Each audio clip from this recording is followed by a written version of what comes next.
Alors bonjour, mon nom est Dominique Saint-Pierre de Focus Centric. On va faire la deuxième vidéo sur ma série Infini sur JavaScript. Ce que j'aimerais montrer, c'est un petit truc dans Visual Studio qui est vraiment intéressant. Donc ici, on a une page HTML et on a deux fichiers JavaScript. Donc ce qu'on va faire, c'est qu'on va se créer une petite classe assez rapidement dans le deuxième fichier JavaScript. Donc comme on peut voir ici, j'ai fait un lien vers le deuxième fichier JavaScript. Et ce fichier-là est avant le fichier 1 en termes de référence. Donc si on se crée une classe greeter par exemple,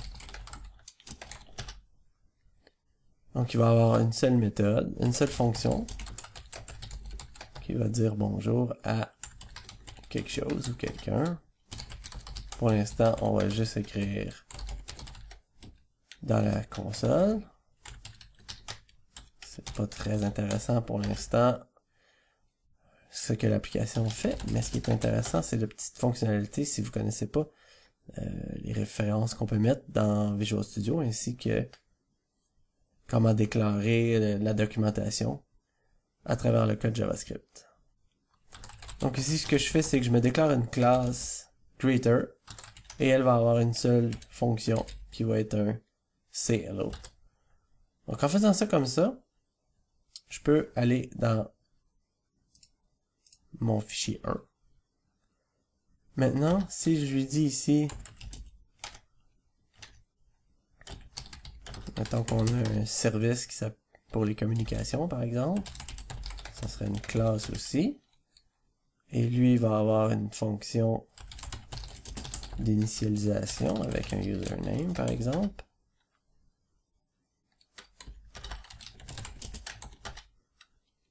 Alors, on va retourner notre fonction. Si vous n'êtes pas familier avec ce que je suis en train de faire ici, ce qu'on fait ici, c'est qu'on vient déclarer une fonction qui va être en fait une classe. Donc, une classe qui va s'appeler ComService pour Communication Service, par exemple.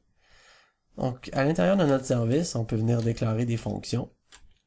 Ces fonctions-là, pour qu'elles soient accessibles, il faut qu'on retourne un objet qui va être disponible à notre instance de notre classe, ou en fait de notre fonction service. Les classes n'existent pas en JavaScript, donc on utilise des fonctions pour un peu pallier le manque de classes. C'est une façon détournée un peu de faire les choses. Donc ici, si je lui dis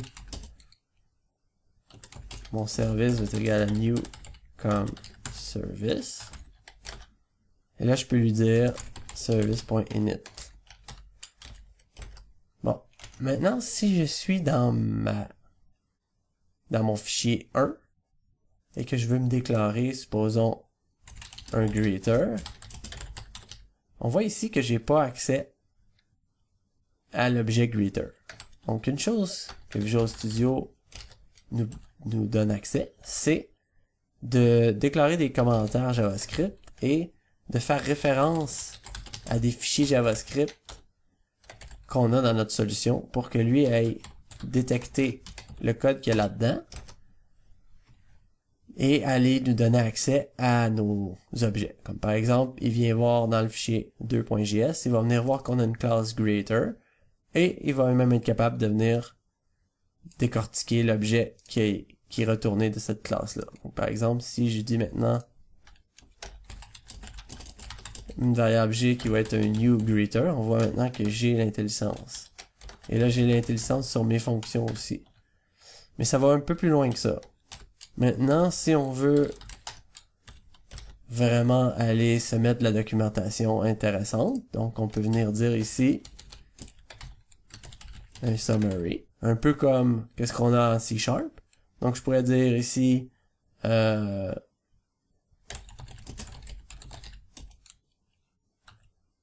dis bonjour à greet par exemple. Et également pour mes paramètres, je peux venir dire la même genre de nomenclature qu'on a avec les commentaires pour C#. Donc ici on peut venir lui dire une description du paramètre. Donc mettons nom de l'usager par exemple. Et ça,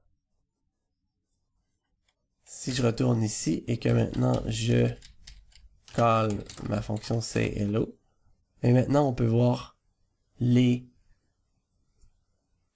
paramètres sont définis et aussi la fonction en tant que telle, elle a maintenant une description avec l'intelligence de Visual Studio. Donc c'est vraiment intéressant de documenter notre code comme ça si vous êtes sûr d'y aller avec Visual Studio pour la création de votre projet. Ça vaut la peine pareil de prendre quelques minutes puis de documenter notre code pour que d'autres programmeurs ou d'autres développeurs soient capables de rentrer dans nos fonctions et dans nos classes plus tard pour vraiment bien comprendre qu'est-ce qui se passe.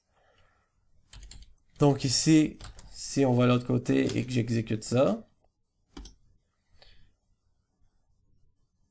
j'ai un bonjour undefined parce que dans notre index ici, j'avais pas passé rien à notre fonction init. Donc si je retourne ici, et voilà.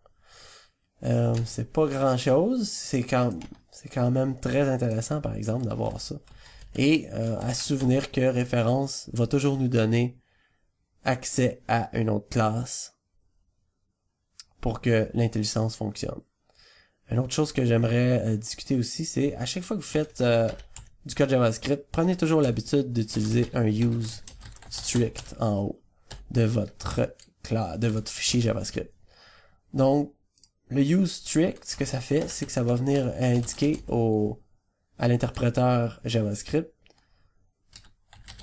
que vous voulez pas faire de code qui serait non secure ou que vous n'allez pas utiliser des choses qui sont jugées pas des bonnes pratiques, etc. Comme par exemple, supposons que je l'enlève ici, on va juste le mettre on va juste l'effacer comme ça, et que je dis A est égal à 5.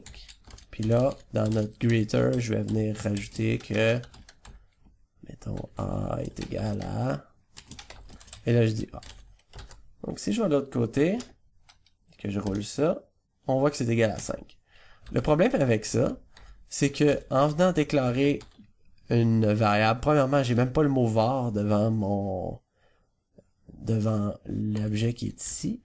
Et en plus, ça va utiliser le global namespace. Donc, ce que ça peut avoir comme impact, c'est si, par exemple, je retourne ici, c'est ici que je voulais le mettre, en fait. Donc, si j'ai effacé ça,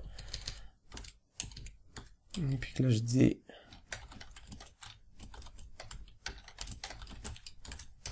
alors, on va exécuter ça pour être sûr. Le problème avec ça, comme je disais, c'est que si je viens ici et que je dis que A est égal à 2 maintenant, alors là, j'ai changé le behavior de mon application sans vraiment le vouloir. Donc le fait que cette variable est globale, c'est vraiment mauvais. Maintenant, si j'ajoute le useStrict à mon fichier JavaScript, maintenant, il va nous raiser une exception parce qu'il nous dit que A est pas défini. Donc on a deux options pour corriger ça. Soit qu'on y va avec un var A, comme ça. Sauf qu'on voit que ça règle toujours pas notre problème. Le problème majeur de cet aspect-là, en fait, c'est que notre A appartient à notre objet window qui est en fait global à tous. Donc dans chacun de mes fichiers JavaScript, je vais avoir accès à cette variable-là. Donc c'est pas bon du tout. Et même si j'utilise le useStrict ici, ça va rien changer puisque je suis pas en erreur ici. J'ai le droit d'accéder à des valeurs qui appartiennent à l'objet window. Donc, la façon de régler ça, c'est que on fait simplement le fait d'avoir des classes, comme ici notre classe greater, on va être capable de venir lui donner la variable à l'interne, comme ça. Et maintenant, si je dis ici que A égale à 2, vous allez voir ce qui va arriver. Évidemment que notre A est pas défini.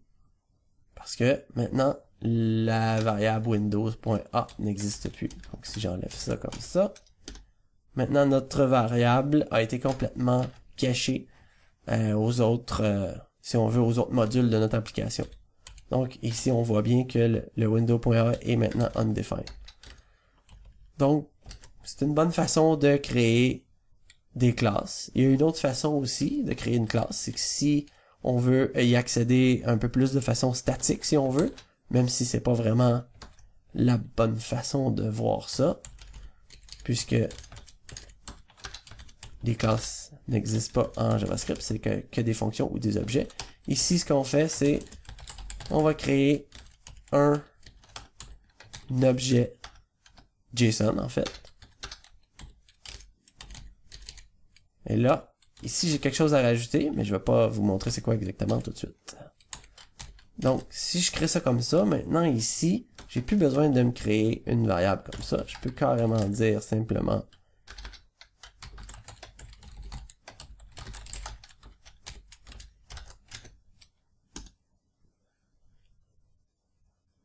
donc, on me dit que A est pas défini. Évidemment que en ayant transféré ça comme un objet, maintenant je peux plus y accéder comme si c'était une variable. Je dois dire this, this étant notre objet greeter. Donc si je reviens ici, j'ai la fonctionnalité, donc je m'attends à voir. Donc c'est juste un petit tour rapide pour regarder qu'est-ce que Visual Studio nous offre. C'est vraiment intéressant. J'ai fait quelques moyens projets ou gros projets JavaScript. Et le fait d'avoir la documentation comme ça nous aide vraiment à rentrer des nouveaux peut-être dans le projet aussi. Ça vous donne une bonne idée de qu'est-ce que Visual Studio peut faire pour nous. Merci.